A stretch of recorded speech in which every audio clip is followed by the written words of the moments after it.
Now, I'm going to say something that many people might not particularly like. The neural networks you use every single day, not that they're completely useless, but they can actually end up wasting your valuable time. I spent 3 years carefully testing and evaluating more than 200 different services for creating a blog just to find 7 that really work effectively.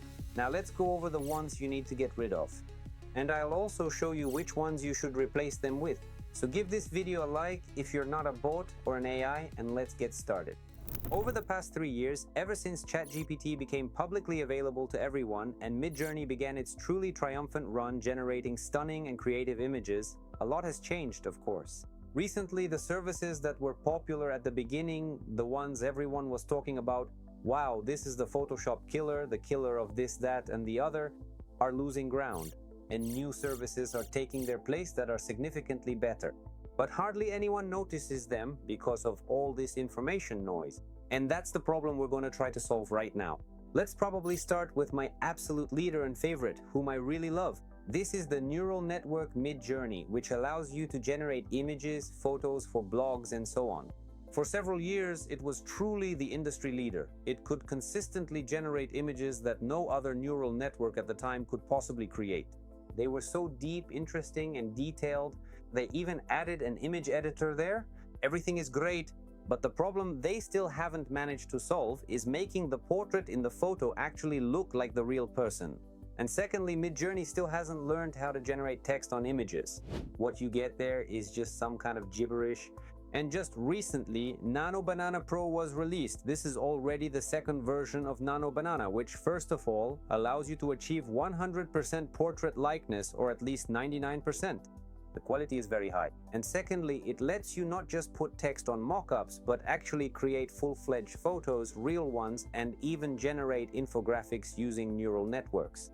And of course, in this sense, Midjourney, as well as Photoshop and all the neural networks that are used for face swapping, like Pixie, Flux, neural networks, LoRa training, and so on, they all lose their purpose, because why bother if now with NanoBana you just add a single photo, apply it instantly, and everything works right away.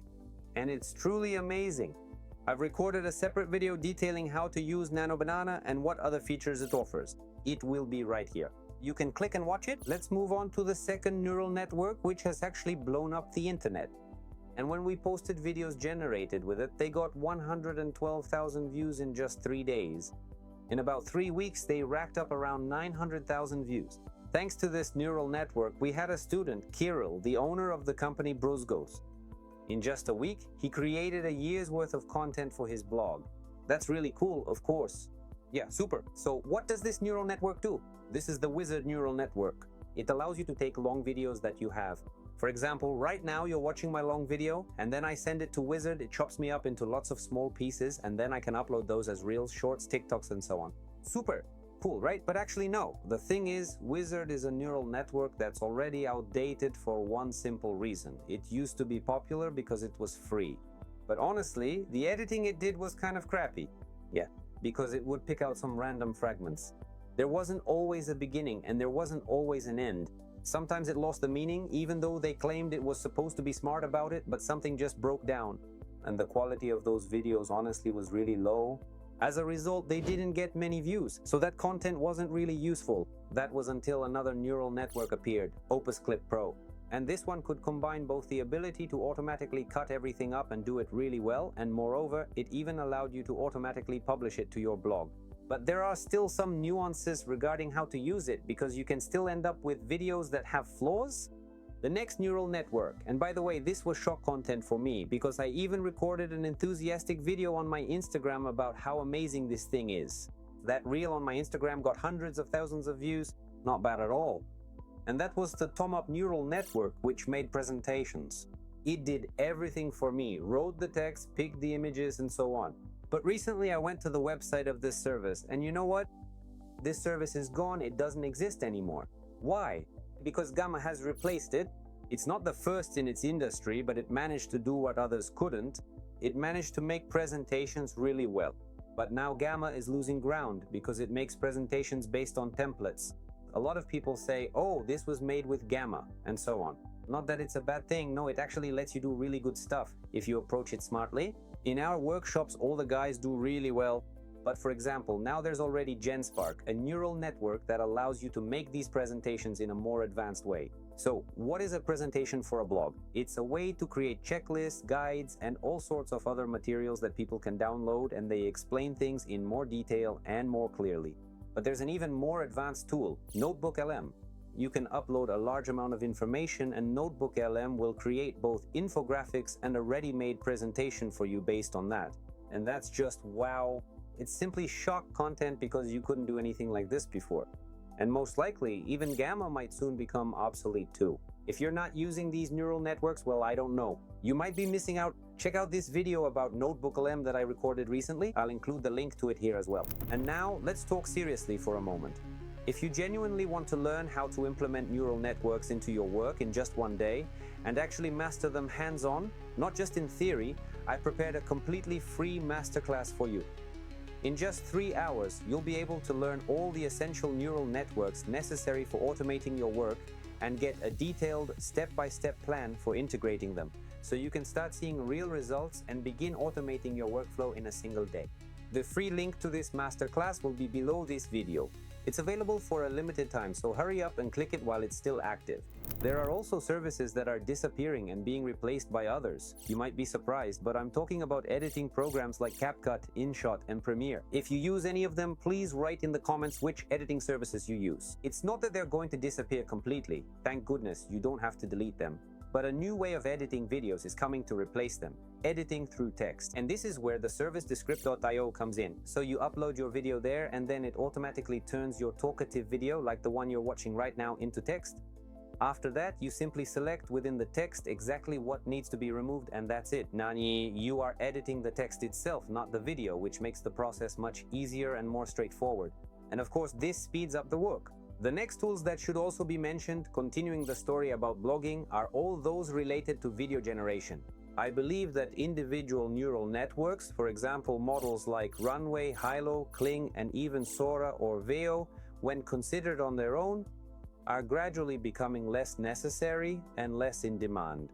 And replacing them are innovative services such as Higgsfield and SyntaxBot, which aggregate these models so that you can conveniently use different models within a single service and apply them however you need. At the same time, they offer all the same interface perks that already exist. So for example, you can set a character's face and switch between different models. And this is becoming more in demand than just knowing how to work with Hilo or Runway, because as soon as a new neural network comes out, boom, everyone's attention shifts. The attention flows to another one. That's the current state of things.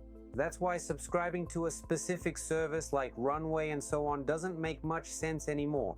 But a subscription to an aggregator, especially when it comes to video content, really does make much more sense in most cases. Now, let's move on to discussing 2 neural networks that I believe will be real shock content for many of you watching this, because as you know, when you create a blog, you need to gather a large amount of material, carefully analyze it, and somehow turn it into scripts, texts, and other types of content.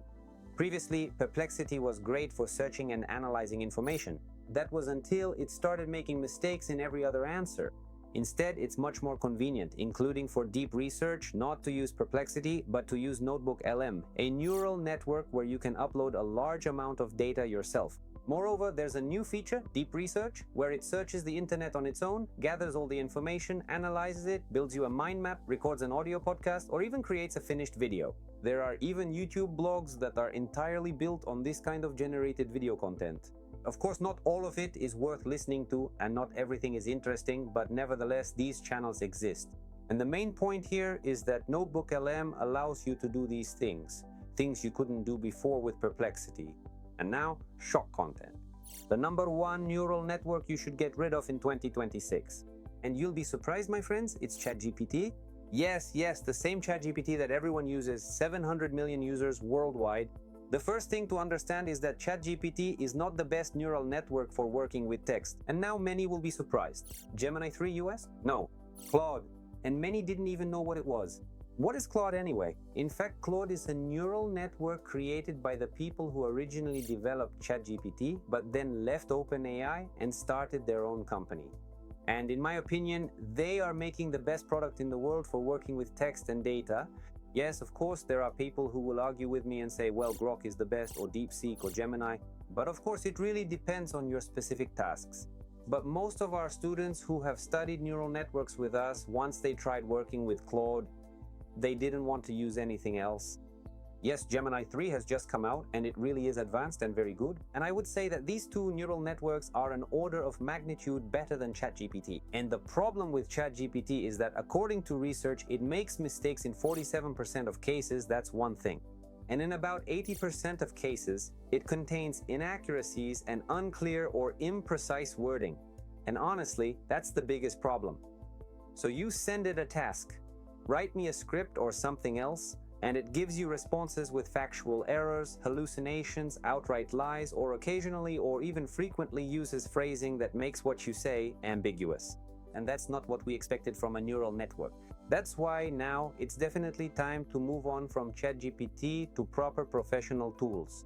But if you want to really dive deep into what kinds of neural networks exist, what each is used for, and how to work with them effectively, I have a direct link below to a free course so you can check it out, as well as a paid course if you want to really zoom, go through it and work through everything in practical workshops and get a solid understanding. So my friends, give this video a like and let me know which of these options or neural networks surprised you the most, which ones you've used and which ones you've stopped using. This was Pavel Lebedev with you. See you soon. Bye.